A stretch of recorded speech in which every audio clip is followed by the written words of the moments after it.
Just the we head to Leicester, where the events of the past 24 hours have shaken the city and led to calls for calm from the police and community leaders on all sides. What's been called large-scale disorder broke out in the east of the city yesterday evening.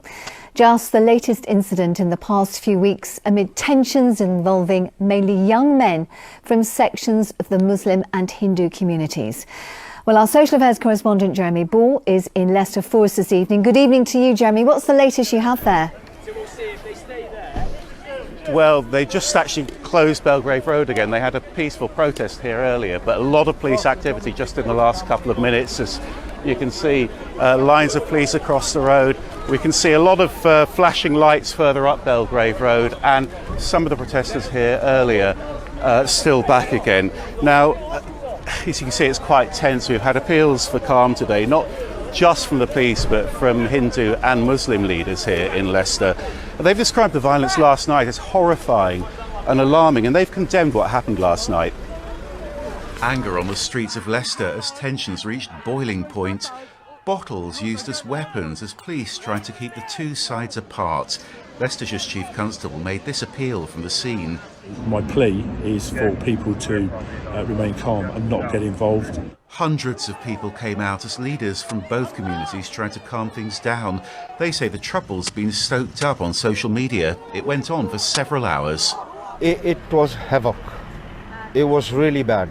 I go in most shops and I feel the shopkeepers are lovely, and they shouldn't be terrified for their lives. We shouldn't live in this sort of, environment now. It's scary. It's really worrying because we're not feeling safe, and I think women and children more so not feeling safe, because the majority of people that are out, and you'll see from the footage, is that they are male.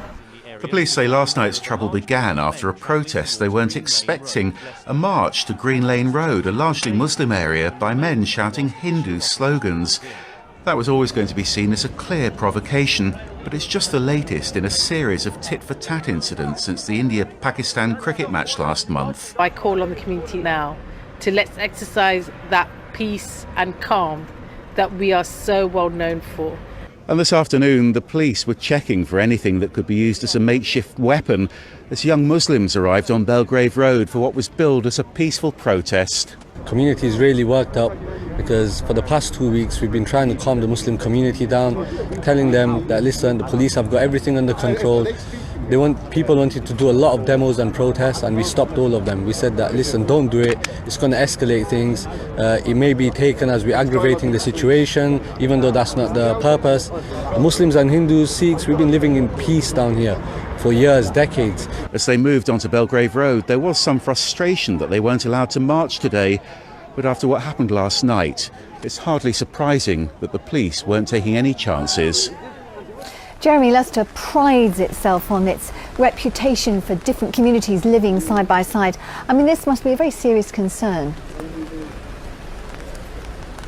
Yeah, I mean, everybody from the police to politicians calling for calm today, and those tensions mainly appear to involve young men from just certain sections of the Hindu and Muslim communities. And leaders of those faiths have made it clear that they believe most of those communities are absolutely appalled by this violence. We've had reports too that some of the troublemakers are people coming into Leicester from out of town. Now, an appeal tonight from the Bishop of Leicester, Martin Snow. He's appealed for calm as well, and he says all communities are united in their desire for peace in this city. You mentioned tonight. What is expected tonight? Well, still a lot of nervousness, as you can see from what's happening around me. And the heavens have just opened, which may help to disperse things, I suspect. But a lot of police here on standby, a lot more out of shot here in the car parks nearby. And we can see officers, in fact, we just turned the camera around, more officers fanning out further up Belgrave Road at the moment as we speak. So as you can see, things aren't over here. A lot of the men, the protesters here earlier, told us they were very unhappy that they weren't allowed to march up Belgrave Road, and I think that seems to be what's prompting this little standoff here at the moment. Police have said they will use stop and search tonight. They will use dispersal powers. They've got reinforcements in from other forces, and they are prepared if they need to for a long night. OK, Jeremy, thank you very much indeed. Well, Peter Soulsby is Leicester's mayor. Thank you very much for speaking to us. Sad times for the country, but now also sad times for Leicester for a different reason. Yes, very worrying and very distressing, and very hard to explain, because apparently it started with celebrations over a cricket match a few weeks ago, and sort of escalated quite unexpectedly into something much more serious. What have the police said to you? They've been very, very good, both obviously in trying to deal with issues on the ground and in keeping me and my colleagues well informed. I think they were significantly surprised by the scale and the rapidity of the escalation of this. And they've talked about the extent to which it is essentially young men associated with different sides in the cricket match, and young men who, at least in part, are coming from outside of Leicester, which is very disturbing, because obviously the role of social media in drawing people into a fracas of this sort is far from helpful. And particularly sad as well, given the fact it's a city so renowned for its multiculturalism. Oh yes, and I've been talking to faith leaders, community leaders from all of the communities in Leicester, actually, and all have been equally baffled and surprised by this, and very saddened and worried by it. So I've often said, when we often talk about the very good community relations in Leicester, good so-called community cohesion in Leicester, that you can never be complacent about it. You can never take it for granted. It's always work in progress, and it's quite clear that there is work to be done here. Indeed. To repair the damage and to move on from it. Well, Peter Soulsby, thank you very much for speaking to us. And we will, of course, keep you updated on the situation in Leicester on our late bulletin this evening.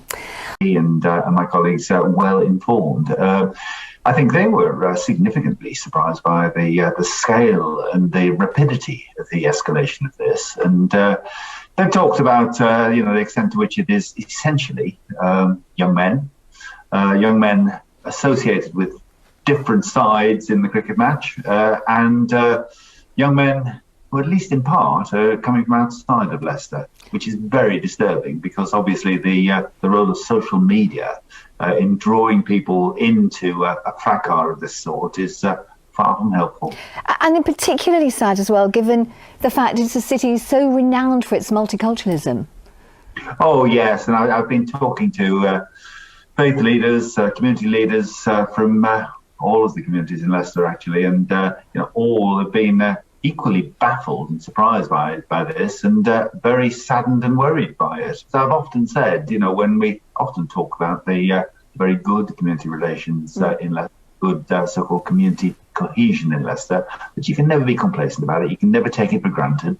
It's always work in progress, and it's quite clear that there is work to be done here. Indeed. To repair the damage and to move on from it. Well, Peter Soulsby, thank you very much for speaking to us.